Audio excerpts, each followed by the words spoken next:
Okay, Terry, I wanted to highlight these pieces a little bit because they're basically hilarious.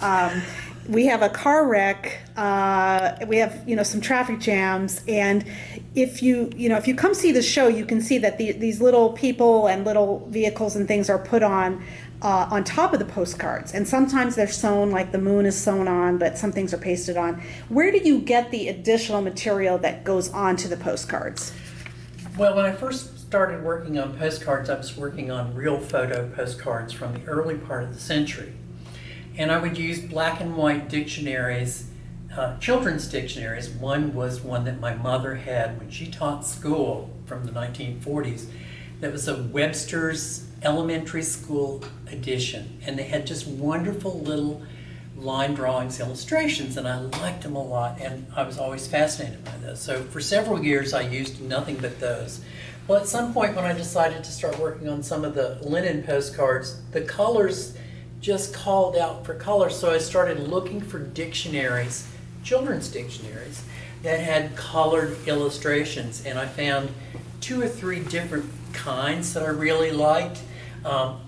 This particular image is like Moonlight Wreck.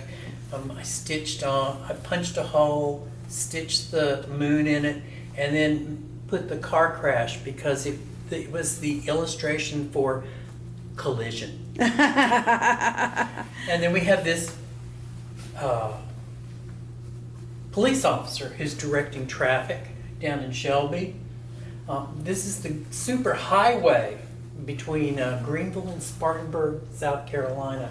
I like this particular dictionary has really streamlined images in it, and I really like it a lot. And then this one on the Blue Ridge Parkway, I just like the idea of tiny trucks driving through it. And then it's the same dictionary as this one was, except at one point they just did black and white printed on, just line drawings on the paper, which has turned brown over the years, and I kind of like that. But Yes. I really like the children's dictionaries a lot. Well, and that brings me into one thing that I think is very interesting about these pieces is they are very humorous. You're kind of a humorous guy, and I've heard you say That's that. being kind. Thank you. Well, talk to me about that, because humor in work is not what a lot of people expect to see, and I think it's something different. And is it something that you try to make your work funny, or is it just comes out that way? It just happens that way. I mean, the very idea of taking postcards and then cutting up a little image and gluing it on there to make another image, that's a pretty silly thing to do. But I enjoy doing it, and people seem to like them, so I continue doing them. Yeah, I think it brings a direction to the work that maybe people who think artwork is stodgy, or they don't understand it, that this really anybody can understand this work and see. You can see more into it. You can see it as humorous and enjoy also the references to history. So, and then the other thing I wanted to ask you before we leave today is, you have such a keen eye and understanding of the local history, and how does that play into the work? Is that something that you did as a career, or I think you've lived in Asheville a very long time, is that right?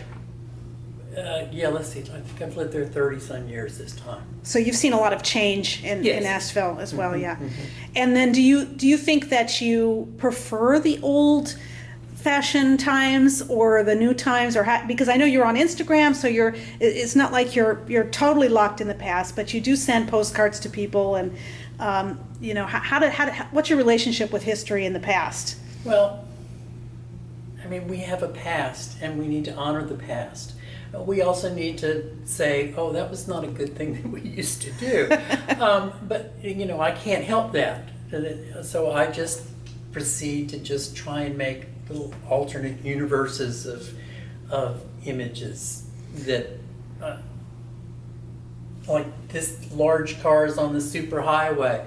There were no cars on that superhighway until I put some on there. Right. And then I made sure they were nice and big and really streamlined. Yeah, yeah.